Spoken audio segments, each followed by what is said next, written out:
daquela Quran, daquela hadith, daquela temática. Bismillahirrahmanirrahim.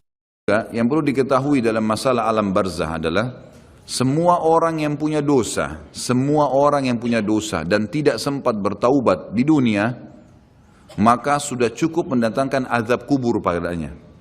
Walaupun dia belum tentu masuk ke neraka. Karena untuk masuk ke neraka harus ada timbangan amal hari kiamat. Beda kalau orang kafir dan orang musyrik. Orang munafik itu tidak ada lagi timbangan amal. Mereka sudah langsung diseret ke dalam api neraka. Ditimbang amal ini adalah orang-orang yang beriman.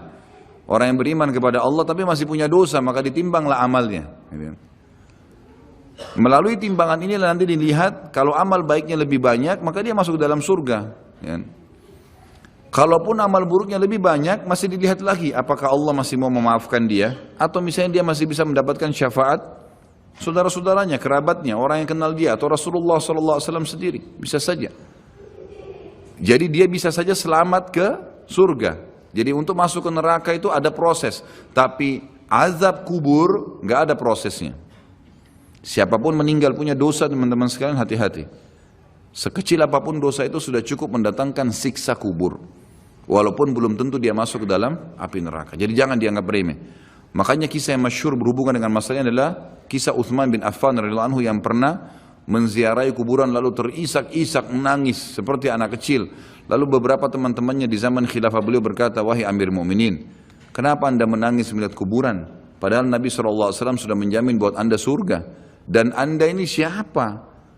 Terkenal anak mantunya Nabi SAW, ya, dapat jaminan surga. Nabi sebutkan lisannya langsung, Utsman di surga, dijamin. Bagaimana bisa Anda menangis seperti ini?" Jawaban Utsman radhiyallahu anhu sangat bijak. Orang yang beriman dan berilmu punya jawaban yang tepat. Dia mengatakan Rasulullah SAW menjamin buat saya surga, tapi tidak menjamin saya selamat dari siksa kubur. Dari mana jaminan saya disiksa dulu di kubur? Nanti saya masuk surga, betul. Tapi di kubur disiksa dulu karena masih ada dosa. Maka pemahaman yang dikeluarkan oleh para ulama tentang tadi saya bilang, dosa itu sekecil apapun sudah cukup untuk membuat adanya siksaan, gitu kan? Itu karena pernyataan Utsman bin Affan yang menyebutkan statement tadi, gitu kan? Jadi kita harus memahami poin ini, teman-teman sekalian. Makanya jangan pernah tunda minta maaf sama orang. Jangan pernah tunda mengembalikan haknya orang lain. Jangan pernah menganggap remeh dosa-dosa kecil. Tidak boleh sama sekali. Karena kita akan lihat nanti salah satu penyebab azab kubur adalah tidak cebok pada saat kencing. Masalah kecil yang dianggap kecil oleh orang, gitu kan? Banyak orang anggap remeh. Maaf, banyak saudara-saudara kita yang membawa taksi, kendaraan umum di luar sana, kemudian kadang-kadang kita lihat di pinggir jalan kebelet kencing, main mampir sembarangan saja, ya, kencing sembarangan, tidak membersihkan dirinya. Ini berbahaya, penyebab azab kubur. Kata ulama, kalau kencing saja itu sudah menjadi penyebab, bagaimana dengan buang air besar? Bagaimana dengan orang junub tidak mandi? Bagaimana dengan hal-hal yang lebih besar lagi? Gitu kan? Karena memahami hukum-hukum syari seperti ini, kalau hal yang kecil saja dilarang, berarti hal yang besar lebih pantas untuk dilarang. Kalau hal kecil saja mendatangkan azab, berarti hal yang lebih besar lebih pantas mendatangkan azab. Jadi harus hati-hati, gitu kan? Kalau amal ibadah kecil kita kerjakan sudah besar pahalanya, bagaimana dengan amal yang wajib misalnya, atau amal yang besar yang kita kerjakan? Kalau umrah fadilahnya besar, berarti haji lebih besar. Kalau sholat sunnah besar, tahajud, maka sholat 5 waktu lebih besar pahalanya, dan seterusnya. Jadi poin-poin ini dalam mukaddimah kita harus difahamin baik-baik, gitu kan? Terutama yang terakhir saya ucapkan tadi, hati-hati teman-teman sekalian. Saya juga tahu diri saya pasti punya salah, tapi saya mengajak diri saya dan jemaah sekalian untuk beristighfar kepada Allah, bertaubat. Jangan tunda pengembalian haknya orang lain, meminta maaf kalau punya kesalahan. Jangan tunda-tunda, jangan bilang nanti Idul Fitri baru saya minta maaf. Nggak ada perintah dalam agama seperti itu. Sebelum pejamkan mata nanti malam minta maaf semua. Dan orang cerdas adalah orang yang tidak menyiapkan musuh pada hari kiamat. Hati-hati, jangan siapkan musuh siapapun dia. Jangan pernah caci maki orang lain, jangan pernah anggap remeh orang lain. Sampai Hasan Basri rahimahullah waktu ditanya tentang definisi tawadhu, apa itu tawadhu? Karena Nabi SAW mengatakan, jadi ulama-ulama di Irak sering kumpul membicarakan hal-hal yang mungkin bagi orang awam dianggap biasa gitu, tapi bagi mereka bobotnya besar. Ulama-ulama Irak berkumpul dan Hasan Basri juga hadir situ rahimahumullah. Lalu mereka berkata, malam ini kita diskusikan tentang definisi tawadhu. Karena Nabi SAW mengatakan man tawadhu lillahi rafa'ahu Allah, dalam hadis sahih riwayat Imam Ahmad dan Abu Daud. Siapa yang bertawadhu kepada Allah, merendah karena Allah, Allah akan angkat derajatnya. Maka setiap orang ulama memberikan definisinya masing-masing sampai akhirnya tiba di giliran Hasan Basri rahimahullah, mereka berkata, wahai apa pendapat anda wahai ayahnya Abdullah? Ya. Maka Hasan Basri mengatakan, kalian sudah memberikan banyak sekali definisi. Kalau menurut saya tawadhu ialah jangan kau lihat siapapun muslim di depan matamu, ya, kecuali kau sudah langsung menanamkan dalam dirimu kalau dia lebih baik daripada kamu. Itu tawadhu. Siapapun dia. Mau dia cuma mungut-mungut sampah di pinggir jalan, mau dia cuma ini, mau dia cuma itu, tetap kita harus menganggap dia lebih baik daripada kita. Sehingga tidak ada celah untuk menganggap diri kita lebih baik. Dan akhirnya muncul kesombongan. Karena hadis jelas. Hadis yang sahih mengatakan siapa yang dalam hatinya seperti biji sawi dari kesombongan, maka tidak akan mencium bau surga. Berat, gitu kan? Makanya kita harus kemas diri kita dengan ketawadhuan itu misalnya. Kita merendah. Maka harus ini, ya, kembalikan semua hak-hak orang, minta maaf. Kalau pernah mengambil barang orang yang tidak jelas, kembalikan. Kalau tidak, sedekahkan sejumlah itu. Semua selesaikan. Jangan ada masalah. Ya, jangan pernah ada masalah. Jangan siapkan musuh. Imam Bukhari rahimahullah pernah berhenti berburu hanya karena meleset anak panahnya kena pagar tetangganya. Gitu kan? Diajak teman-temannya, kita memanah yuk, berburu. Beliau senang berburu. Kemudian pada saat beliau lagi latihan panah, ternyata anak panahnya sempat mencuil sedikit pagar kayu tetangganya. Lalu dia panggil gulamnya, gulam ini kayak pembantunya, sampaikan ke teman-teman saya kalau saya tidak jadi memanah, saya tidak jadi berburu, dan sampaikan kepada tetangga kalau Bukhari minta maaf. Muhammad namanya tentu, Muhammad minta maaf, gitu kan. Sampaikan dan siap mengganti pagar yang rusak itu. Begitu pembantunya Imam Bukhari datang ke tetangga tersebut lalu berkata, ya, Syekh Imam Bukhari menyampaikan maaf karena pagar anda tercuil diperlihatkan. Lalu tetangganya tersenyum dan berkata, jangankan pagar saya, rumah saya semua buat Imam Bukhari. Saya tidak perhitungan dengan masalah itu. Waktu pembantunya Imam Bukhari kembali ke rumahnya, apa yang terjadi? Lihat orang soleh dan orang beriman, tahu dan yakin dengan adanya siksa dan azab kubur, tahu ada akhirat dan hisab. Maka apa yang terjadi? Imam Bukhari sujud syukur kepada Allah, kemudian bersedekah sekian ribu dirham, hanya karena tidak jadi ada musuh dari tetangga yang dia cuilkan pagarnya. Coba teman-teman, berapa banyak sendal yang antum injak? Hah? Berapa banyak air yang kepercik kena orang lain? Berapa banyak ini, berapa banyak itu? Berapa banyak yang kita anggap remeh mengambil karena teman punya dan seterusnya. Ini hati-hati. Jangan siapkan musuh hari kiamat. Azab kubur datang kepada siapapun yang masih punya dosa. Dan dosa ada hubungannya dengan Allah subhanahu wa ta'ala, ada hubungannya dengan makhluk. Kalau berhubungan dengan Allah Azza wa Jal, kita bertaubat kepada Allah. Allah Maha Pemurah. Dia akan terima taubat hamba-hambanya asal ikhlas. Tapi dengan makhluk nggak bisa. Mencuri, menggunjing, memfitnah, ya, mengambil, memakan, ya, merusak namanya orang lain. Ini nggak boleh. Ini harus selain taubat kepada Allah, meminta maaf kepada orangnya. Nah, ini tidak boleh ditunda ini. Nggak ada gengsi di sini. Jadi ini manfaat yang sangat besar dalam muqaddimah pembahasan masalah azab kubur. Kita dengarkan dalilnya. Dalil-dalil naqli secara wahyu disebutkan oleh Syekh Abu Bakar rahimahullah. Yang pertama, berita dari Allah subhanahu wa ta'ala tentang kenikmatan dan azab kubur. Seperti di dalam firman-Nya disebutkan, surah Al-Anfal ayat 50-51, A'udzu billahi minasyaitonir rajim, walau tara idh yatawaffa alladhina kafarul malaikatu yadribuna wujuhahum wa adbarahum wa dhuqu adzabal hariq. Dzalika bima qaddamat aydikum wa anna Allah laisa bidhallamin lil 'abid. Kalau kamu melihat, kalau seandainya kalian bisa melihat, kata Allah Azza wa Jal, bagaimana para malaikat mencabut jiwanya orang-orang kafir dan memukul, seraya memukul muka dan belakang mereka, bokong mereka. Dan dikatakan pada saat itu, rasakanlah oleh kalian siksa neraka yang membakar. Tentulah kalian akan merasa ngeri. Demikian itu disebabkan oleh perbuatan tangan kalian sendiri. Sungguhnya Allah sekali-kali tidak menganiaya hambanya. Kata ulama tafsir yang dimaksud adalah pada saat dicabut ruhnya, dihantam wajah dan bokongnya, kemudian dirasakan rasa panas. Pada saat dimasukkan ke kuburan, dia akan merasakan juga panasnya api sampai dibangkitkan pada hari kiamat. Ini makna tafsir dari ayat. Juga dihubungkan dengan yang lainnya adalah Allah subhanahu wa ta'ala menutup ayat ini sambil berkata, itu karena perbuatan tangan kalian sendiri. Kata ulama tafsir, Allah Azza wa Jalla dengan kemahamurahannya, walaupun orang kafir, Fir'aun menantang Allah menganggap dirinya Tuhan, masih didakwahi dan sampai detik terakhir sebelum dia ditenggelamkan masih diberikan kesempatan untuk taubat. Makanya kata Nabi SAW, wala yahliku illa halik. Tidak ada orang yang masuk neraka kecuali orang yang bobrok. Karena sampai dia mau meninggal, sinyal Allah terus datang untuk taubat. Baik dari lisannya orang lain kah, fenomena yang terjadi kah, ada saja. Maka orang yang cerdas harus bisa mengambil pelajaran. Teman-teman, ulama juga menitikberatkan begini.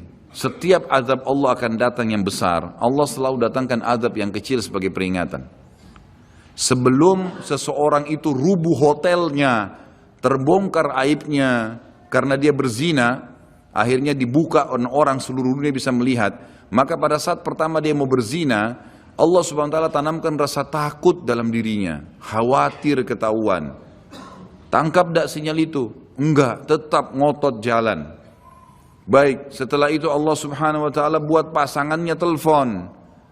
Ada temannya telepon, gitu kan? Atau pasangan yang sedang dia akan ini juga begitu. Tetap juga tidak mau. Maka mungkin digerebek pada saat dia masuk di hotel, kemudian ketahuan, dipublikasikan oleh polisi. Masih juga diulangin, maka sekalian Allah rubuhkan tempat itu dengan gempa, kemudian terbongkar lebih besar aibnya. Seperti pernah terjadi di Mesir begitu. Akhirnya rubuh sebuah hotel yang memang selalu dipakai untuk zina, dan banyak sekali, subhanallah, dengan hikmah Allah, orang-orang yang berzina meninggal sementara mereka lagi berzina dan tidak rusak badannya di hotel itu, sementara hotelnya hancur. Allah datangkan azab yang besar setelah datang tahapan-tahapan yang kecil. Harus sadar, Allah juga datangkan keimanan yang sangat besar setelah kita berusaha mendatangi iman-iman yang kecil, gitu kan? Berbuat dulu amal-amal soleh, nanti Allah akan datangkan keimanan. Terus kita jaga, akan datang keimanan yang besar sekalian, yang akhirnya kita sudah betul-betul siap untuk berkorban di jalan Allah subhanahu wa ta'ala. Jadi ini yang dimaksud dengan firman Allah tadi di penutupan ayat Al-Anfal ayat 51, itu adalah perbuatan tangan kalian sendiri. Sampai sebelum meninggal, sebenarnya kalian masih bisa selamat dari azab kubur, dari azab akhirat, dari siksaan malaikat dalam mencabut ruh, asal memang kalian dasarnya taubat. Kemudian firman Allah subhanahu wa ta'ala juga di dalam surah Al-An'am ayat 93 sampai 94. A'udzu billahi minasyaitonir rajim. Walau tara idz zalimuna fi gamaratil mauti wal malaikatu basitu aydihim akhriju anfusakum al yawma tujzauna 'adzabal huni bima kuntum taquluna 'alallahi ghairal haqqi wa kuntum an ayatihi tastakbirun. وَلَقَدْ جِئْتُمُونَ فُرَادًا كَمَا خَلَقْنَاكُمْ أَوَّلَ مَرَّةٍ وَتَرَكْتُمْ مَا خَوَّلْنَاكُمْ وَرَاءَ ظُهُورِكُمْ وَمَا نَرَى مَعَكُمْ شُفَعَاءَكُمُ الَّذِينَ زَعَمْتُمْ أَنَّهُمْ فِيكُمْ شُرَكَاءُ لَقَدْ تَقَطَّعَ بَيْنَكُمْ وَضَلَّ عَنْكُمْ مَا كُنْتُمْ تَزْعُمُونَ. Alangkah dahsyatnya sekiranya kalian bisa menyaksikan bagaimana orang-orang zalim. Zalim di sini kata ulama masuk kafir dan fasik. Fasik ini muslim, masih banyak dosanya, tidak sempat taubat. Kalau kalian bisa melihat bagaimana pada saat mereka berada dalam tekanan-tekanan sakaratil maut, proses dicabutnya ruh, sedang para malaikat memukul dengan tangannya sambil berkata, keluarkan nyawa kalian. Di hari itulah kalian akan dibalas dengan siksaan yang menghinakan. Siksaan mulai dari cambukan malaikat, masuk di alam barzakh, kemudian nanti di akhirat. Karena kamu selalu mengatakan terhadap Allah perkataan yang tidak benar, dan karena maksudnya setiap kali diingatkan ini Allah larang loh, nggak apa-apa, ini Allah perintahkan, ya sudah kamu aja yang kerjain. Selalu berkata yang tidak benar terhadap Allah. Dan juga kamu selalu menyombongkan diri terhadap ayat-ayatnya. Dan sesungguhnya kalian datang pada kami pada saat ini sendirian, sebagaimana kami ciptakan pada mulanya. Dan kalian tinggalkan di belakang kalian di dunia apa yang telah kami karuniakan kepada kalian, rumah, kendaraan, harta dan seterusnya, dan kami tiada melihat beserta kalian pemberi syafaat yang kalian anggap bahwa mereka itu sekutu-sekutu Allah di antara kalian. Mana teman-teman, mana patung yang disembah, mana jimat yang dipakai, mana jin yang sering dipanggil. Kata Allah, tidak ada mereka semuanya. Sungguh telah terputuslah pertalian antara kalian dan telah lenyaplah dari kalian apa yang dahulu kalian anggap sebagai sekutu Allah. Ayat ini menjelaskan kepada kita ada proses kematian dan pindahnya ke alam barzah. Kemudian surah At-Taubah ayat 101 berbunyi, a'udzubillahi minasyaitonirrajim. Sanu'adzibuhum marrataini thumma yuradduna ila 'adzabin 'adzim. Nanti mereka akan kami siksa 2 kali, kemudian mereka akan dikembalikan pada azab yang besar. Di sini dimaksud kata ulama tafsir, kami akan berikan mereka azab 2 kali di alam barzah dan di alam akhirat bagi orang-orang yang kafir. Ya. Ini berarti penyebutan ada 2 kali siksa, di alam kubur ada siksa dan juga ada di akhirat nanti. Kemudian surah Ghafir ayat 46, ini cerita Allah SWT sampaikan tentang Fir'aun. Disiksa dulu di alam barzah, baru kemudian dimasukkan ke neraka. Jadi 2 kali juga diazab. A'udzu billahi minasyaitonir rajim. An-naru yu'raduna 'alaiha guduwan wa 'ashiyya wa yawma taqumus sa'atu adkhilu ala fir'auna ashaddal 'adzab. Kepada mereka ditampakkan neraka pada pagi dan petang di kuburannya. Dan pada hari terjadinya kiamat dikatakan kepada malaikat, masukkanlah keluarga Fir'aun dan kaumnya ke dalam azab yang sangat keras. Kata ulama tafsir, makna ayat ini jelas akan ada azab alam barzah ya, dan juga ada azab akhirat bagi Fir'aun atau orang yang kafir. Bagi orang-orang yang beriman, Allah Subhanahu wa taala akan memudahkan mereka menjawab pertanyaan malaikat di kuburan. Dan itu Allah sebutkan dalam surah Ibrahim ayat 27. Berarti ada proses di alam barzah. Kalau tadi orang-orang kafir dan fasik itu tersiksa, maka ini adalah orang-orang beriman bisa menjawab pertanyaan. Kata Allah Subhanahu wa taala, "A'udzu billahi minasyaitonir rajim. Yutsabbitullahu alladziina aamanu bil qawli tsabiti fil hayatid dunya wa fil akhirah wa yudhillullahu adh-dhalimin wa yaf'alullahu ma yasha'." Allah meneguhkan iman orang-orang yang beriman dengan ucapan yang teguh di dalam kehidupan dunia dan di akhirat. Kata ulama tafsir, kehidupan dunia adalah orang-orang beriman kalau pelajari agamanya, setiap kali ditanya kenapa kamu sholat, kenapa kamu puasa, kenapa kamu jujur, kenapa kamu begini, maka dia bisa menjawabnya di dunia dan di akhirat. Kata ulama tafsir, akhirat adalah pertanyaan malaikat di kuburan dan juga nanti pada saat ditimbangan amal hari kiamat. Dan Allah menyesatkan orang-orang zalim dan berbuat apa yang dia kehendaki. Maksudnya orang-orang zalim tidak bisa menjawab pertanyaan malaikat di dalam kuburan. Ini semua ayat-ayat Al-Quran yang menjelaskan tentang adanya azab atau alam barzah, ada azab dan ada nikmatnya. Kita dengarkan hadis Nabi SAW. Poin kedua dalam kitab kita ini adalah informasi Rasulullah SAW mengenai hal itu.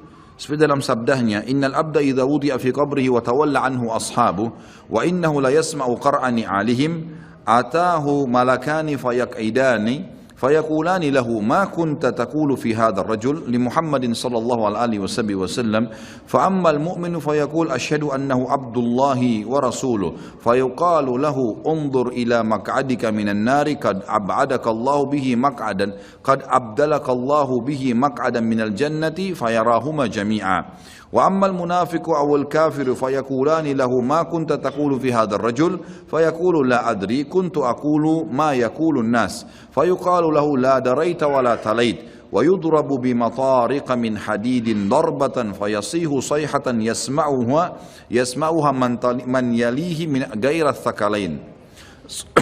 Sesungguhnya seorang manusia apabila telah diletakkan di dalam kuburnya dan ditinggalkan oleh para pengantarnya, sesungguhnya ia masih mendengar bunyi gesekan sendal mereka. Lalu ia didatangi oleh 2 malaikat. Kemudian 2 malaikat itu mendudukkannya dan berkata kepadanya, bagaimana menurut keyakinanmu tentang laki-laki itu? Yang dimaksud adalah Nabi Muhammad SAW. Maka seseorang mukmin akan menjawab, aku bersaksi bahwasanya dia adalah hamba dan utusan Allah. Lalu dikatakan kepada mayat tersebut, lihatlah tempat dudukmu dari neraka telah diganti oleh Allah dengan tempat duduk dari surga. Si mayit pun melihat kedua tempat tersebut. Adapun terhadap orang munafik atau orang kafir, maka kedua malaikat akan bertanya kepadanya, bagaimana menurut keyakinanmu tentang laki-laki itu? Maksudnya Nabi Muhammad SAW. Maka ia akan menjawab, aku tidak tahu. Aku mengikuti apa yang diyakini banyak orang. Lalu dikatakan kepadanya, kamu tidak tahu dan juga tidak mengikutinya. Sambil dipukul 1 kali dengan palu yang terbuat dari besi, sehingga ia berteriak keras dan dapat didengar oleh semua makhluk kecuali jin dan manusia. Hadis ini riwayat Imam Bukhari. Ditambah dengan riwayat yang lain, sama juga sahih, kata Nabi SAW, lalu malaikat mencambuknya dengan besi. Ini tidak disebutkan dalam buku sini, saya tambahkan, ditambukkan dengan besi yang semua makhluk Allah mendengarkan kecuali jin dan manusia. Dan kalau jin dan manusia mendengar pencambukan tersebut, maka mereka akan meninggal seketika karena kerasnya cambukan itu. Hadis ini menjelaskan kepada kita tentang adanya azab kubur. Selanjutnya hadis Bukhari juga, di mana Nabi SAW bersabda, "Idza mata ahadukum urida alaihi maq'aduhu bil ghadati wal 'ashi. In kana min ahli an-nar fa min ahli an-nar fa yuqalu lahu hadza maq'aduka hatta yab'atsaka Allahu ila yaumil qiyamah." Apabila salah seorang dari kalian meninggal, maka ditampakkan kepadanya tempat duduknya di waktu pagi dan petang. Jika orang itu termasuk penghuni neraka, maka tempat duduknya dari penghuni neraka. Lalu dikatakan kepadanya, inilah tempat dudukmu sampai Allah membangkitkanmu nanti pada hari kiamat. Jadi sambil disiksa, sambil diperlihatkan pada pagi dan sore hari tempatnya di api neraka. Perlu kita tahu juga, ulama memberikan gambaran setiap manusia, beriman atau kafir, mereka punya tempat di surga dan di neraka. Kita semuanya punya tempat di surga dan di neraka. Dua-duanya kita miliki. Fon diambil dulu.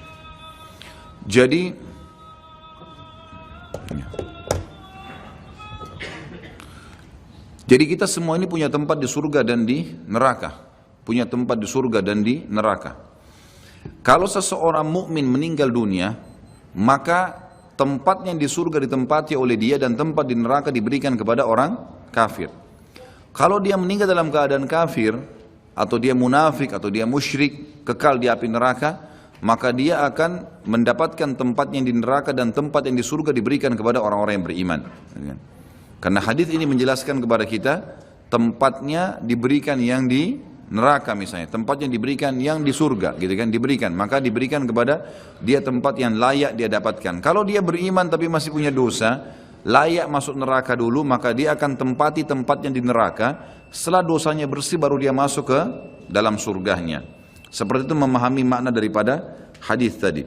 Kemudian juga ada hadis yang lain, tidak disebutkan dalam buku ini, saya sebutkan, kata Nabi SAW, kalau seseorang mukmin meninggal dunia maka akan datang kepadanya 3 sosok malaikat. 2 malaikat rahmat kiri kanan membawa kain kafan dari surga, dan 1 malaikat maut di ubun-ubun kepalanya mengatakan kepadanya, hai jiwa yang baik, kembalilah kepada rahmat dan pengampunan Tuhanmu. Maka ruhnya keluar lebih mudah daripada air dari mulut kendi. Kemudian ditangkap oleh malaikat rahmat dan dibungkus dengan kain kafan dari surga, lalu dibawa ke langit. Begitu menembus 7 lapis langit, setiap malaikat di langit berkata kepada malaikat rahmat, siapa ini? Sungguh mulia ruh ini. Kata Nabi SAW, karena ruhnya mengeluarkan wangi yang lebih wangi daripada bau kasturi. Dan insya Allah mudah-mudahan kita termasuk di sini. Lalu berkata Nabi SAW, semua malaikat berkata, semoga Allah membuat ruh ini lewat di sisi kami. Lalu sampai di langit ke-7, terdengar suara dari langit, ini tidak dijelaskan, Allah langsung yang menyampaikan atau malaikat yang menyampaikan pesan Allah.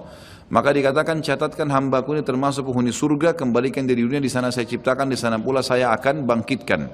Diantarlah jenazahnya, ruhnya bersama jenazahnya diantar oleh kerabatnya, lalu 3 langkah pengantar masih meninggalkan tempat tersebut, dia masih mendengar suara sandal mereka. Sampai setelah 3 langkah, maka malaikat datang mendudukkan dia lalu bertanya, siapa Tuhanmu, siapa nabimu, apa kitabmu? Dia, kalau dia orang mukmin, dia menjawab sebagaimana tadi dalam Al-Quran yang disebutkan dalilnya ya, yang dalam surah Ibrahim ayat 27 itu. Kata Nabi SAW, kalau kalian mau bacalah ayat itu, yuthabbitullahu alladhina amanu bil qawli tsabit fil hayatid dunya wa fil akhirah. Al-ayah.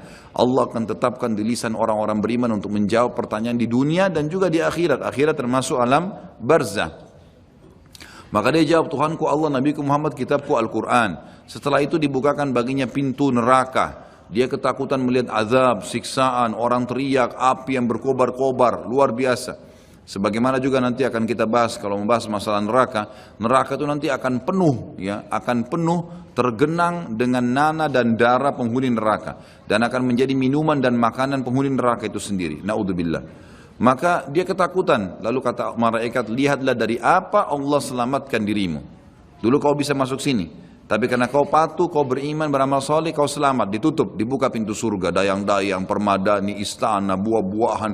Dia kagum, kata malaikat, ini tempat kau sekarang. Maka dia pun berdoa mengatakan, ya Allah cepatkan waktu karena aku ingin masuk ke dalam surgaku. Lalu kemudian datang di sebelahnya orang yang tampan, bajunya bersih, badannya wangi. Lalu dia kagum mengatakan, siapa kamu ini? Kata dia, saya amal baik yang akan menemani kau sampai hari kiamat. Salat anda, ini hadir di majelis ilmu seperti ini, puasa, sedekah, bakti dengan orang tua, kerjakan saja itu sampai mati, insya Allah akan menemani kita di kuburan. Lalu kemudian ya dia ditemani oleh amal tersebut. Lalu Allah SWT berfirman, kata Nabi SAW, lalu Allah berfirman berkata kepada para malaikat, lapangkan kuburan hambaku ini seluas pandangan matanya, dan ya bukalah jalannya supaya dia bisa lihat tempatnya di surga, karena dia belum bisa masuk setiap pagi dan petang hari. lalu jadilah kuburannya taman dari taman surga. Gitu. Kemudian sebaliknya kalau orang fasik atau orang kafir, fasik orang yang banyak dosanya, tidak sempat taubat tadi, dan orang kafir, prosesnya sama, datang malaikat maut diubun-ubun kepalanya dan dua malaikat kiri kanan azab, penyiksa bawa kain kafan dari neraka, lalu malaikat maut berkata, hai jiwa yang busuk, keluar kepada murka Tuhanmu. Maka dia berserakan di tubuhnya, nggak mau keluar, malaikat pun menarik dengan keras sambil berkata, kau pasti akan keluar. Maka ditariklah dengan keras seperti bulu domba yang dibasahkan, dililitkan di pohon berduri lalu ditarik dengan keras sehingga berantakan bulu domba itu. Lalu dibungkus dengan kain kafan dari neraka, dibawa ke langit. Baru di langit pertama semua malaikat nolak, tidak ada yang mau menerimanya. Sambil berkata kepada malaikat azab, ruhnya siapa ini? Sungguh buruk ruh ini. Kata Nabi SAW, karena ruh itu mengeluarkan bau yang lebih busuk daripada bau bangkai. Lalu kemudian kata Nabi SAW, terdengar suara dari langit, Allah berfirman, catatkan hambaku ini termasuk penghuni neraka. Kembalikan dia di dunia, di sana saya ciptakan, di sana pula saya akan bangkitkan. Dikembalikan bersamaan jasadnya diantar oleh kerabatnya. Kemudian pada saat mereka melangkah 3 langkah masih dengar suara sendalnya. Lalu datang malaikat mendudukkan dia, menanyakan siapa Tuhanmu, siapa nabimu, apa kitabmu. Kalaupun dia orang muslim hafal mati, tetap jawabannya sama. Innama aqulu kama kana yaqulun nas. Saya nggak tahu, saya cuma ikut-ikut dulu orang bilang apa. Dibukakan baginya pintu surga, dayang-dayangnya, permadadinya, semua fasilitas yang luar biasa. Dia kagum, kemudian malaikat mengatakan, lihat dari apa kamu haramkan dirimu. Kamu bisa masuk sini, tapi kamu yang tidak mau. Ya. Lalu ditutup, dibuka pintu neraka, azab, teriak-teriak orang yang disiksa. Lalu dia ketakutan, kata malaikat, ini tempat kamu sekarang, tidak bisa kamu lari darinya. Maka dia berdoa mengatakan, ya Allah jangan cepatkan waktu karena aku tidak ingin masuk ke dalam nerakaku. Datang di sebelahnya orang yang tampangnya buruk, badannya tidak baik, menakutkan. Lalu dia mengatakan, siapa kamu ini? Dia mengatakan, saya amal burukmu yang menemani kau sampai hari kiamat. Zinahnya, dustanya, ribanya, durhaka dengan orang tua, ini semua perbuatan buruk. Harus taubat, kalau tidak akan menemani di kuburan. Naudzubillah. Lalu kemudian kata Nabi SAW menutupan hadis Bukhari, Allah mengutus kepadanya malaikat yang tidak punya pendengaran dan penglihatan, yang membawa besi, sebuah besi. Kalau besi itu seluruh jin dan manusia bersatu untuk membalikkan saja, mereka tidak akan mampu. Lalu dihantamkan ke orang ini sampai dia hancur, kemudian diulangi lagi, begitu terus sampai hari kiamat. Riwayat lain mengatakan juga, riwayat Bukhari penutupannya, Allah subhanahu wa ta'ala membuat dinding kuburannya menjepit sampai tulang rusuknya seperti ini, kemudian diulangi lagi. Ulama hadis menggabungkan kedua hadis berkata, dia sambil dipukul, sambil dijepit, hancur, diulangi lagi, begitu terus sampai hari kiamat. Jadi ini na'udzubillah azab kubur yang sudah disampaikan oleh Nabi SAW. Bersyukurlah teman-teman kita sudah tahu dari sekarang, ya tinggal bagaimana menjaganya. Nabi SAW dalam hadis yang lain riwayat Bukhari juga selalu berdoa agar dijauhkan dari kuburan. Sebagaimana doa sebelum salam, Allahumma inni a'udzubika min adabil qabri wa min adabin nari wa min fitnatil mahya wal mamati wa min fitnatil masihid dajjal.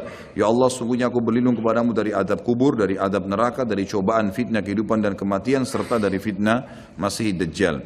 Dalil terakhir kita baca, baru kemudian azan, adalah saat Nabi SAW melewati 2 kuburan. Di dalam hadis Bukhari juga beliau bersabda lewati kuburan tersebut, innahuma yu'adzabani wa ma yu'adzabani min kabir. Kedua penghuni kuburan ini sedang disiksa dan mereka disiksa bukan pada hal yang dianggap besar oleh manusia. Thumma qala bala amma ahaduhuma. Lalu beliau berkata, sebenarnya itu bisa dikategorikan dosa besar. Kalau salah seorang dari mereka fakana yas'a bin namima, karena suka mengadu domba, wa ammal akharu fakana la yastatiru min bauli, yang satunya lagi tidak bersuci pada saat dia sedang kencing. Yang terakhir dalil nakli adalah poin ketiga, berimannya jutaan para ulama, orang-orang soleh dan orang-orang mukmin dari umat Nabi Muhammad SAW dan umat-umat yang lain kepada adanya azab kubur dan kenikmatannya serta segala apa yang diriwayatkan berkenaan dengannya. Silakan azan dulu, insyaallah baru kita lanjutkan. Atau kiamat mempunyai konsekuensi iman kepada adanya azab dan kenikmatan kubur. Kalau kita sudah bahas di pasal-pasal sebelumnya, beriman kepada Allah di 4 pasal, dan beriman kepada malaikat-malaikat di pasal ke-5, kemudian terus beriman kepada kitab-kitab, maka ini ada juga beriman kepada hari kemudian yang sudah kita bahas sebelumnya. Ini semua memiliki konsekuensi juga sama, adanya beriman kepada azab dan kenikmatan kubur serta segala yang berkenaan dengannya. Sebab semua masalah itu termasuk masalah gaib, maka barang siapa beriman kepada sebagiannya, maka secara akal sehat ia wajib dan harus beriman kepada sebagian yang lain. Ini secara akal. Yang kedua, masalah azab kubur atau kenikmatannya atau apa saja yang terjadi di dalamnya, seperti pertanyaan kedua malaikat, bukan hal yang dinafikan oleh akal atau dianggap tidak mungkin. Bahkan sebaliknya, akal sehat pasti membenarkannya dan memberikan kesaksian akan kebenarannya. Artinya tidak ada sesuatu yang membuat orang menolaknya. Ya, karena itu bisa ditangkap. Bagi orang beriman dia bisa menangkapnya. Karena banyak hal-hal yang tidak kelihatan dengan mata itu bisa ya ada, seperti perasaan manusia. Juga nanti akan beliau titik beratkan. Poin ketiga secara akal, menguatkan poin kedua adalah orang yang tidur kadang bermimpi tentang sesuatu yang membahagiakannya. Ia merasakannya dan menikmati pengaruh pada jiwanya. Hal ini ia akan bersedih dan prihatin jika ia terbangun di saat sedang asyik bermimpi. Sebagaimana ia juga kadang bermimpi tentang sesuatu yang ia tidak suka dan ia merasa terganggu, di mana ketika ia terbangun ia bersyukur kepada orang yang membangunkannya. Kalaulah ada seseorang yang membangunkan di saat ia sedang merasakan kenikmatan atau merasa terganggu di dalam tidurnya yang benar-benar sedang terjadi pada jiwanya, bahkan ia terpengaruh dengannya, padahal itu adalah hal yang tidak dapat diketahui dengan mata atau tidak kelihatan dengan mata telanjang dan tidak dapat kita saksikan secara kasat mata dan tidak pula ada seorang yang mengingkarinya. Maka bagaimana azab kubur dan kenikmatannya diingkari padahal ia sangat mirip dengan mimpi? Atau kesimpulannya adalah, ini sebagai penutup poin ketiga terakhir, adalah kata para ulama, orang yang hidup di dunia pada saat dia meninggal seperti orang yang bangun dari tidur. Jadi pada saat dia tiba-tiba melihat malaikat maut datang, maka seperti orang yang tidur kaget. Disitulah dia melihat kehidupan yang sebenarnya. Malaikat datang mencabut ruhnya, semua fakta yang disampaikan secara wahyu dia akan lihat. Dan semenjak itu dia akan menghadapi kehidupan yang abadi, tidak ada lagi kematian, karena mati cuman satu kali. Jadi seperti orang yang baru bangun tidur dan akhirnya dia kaget, seperti itulah orang yang menghadapi kematian.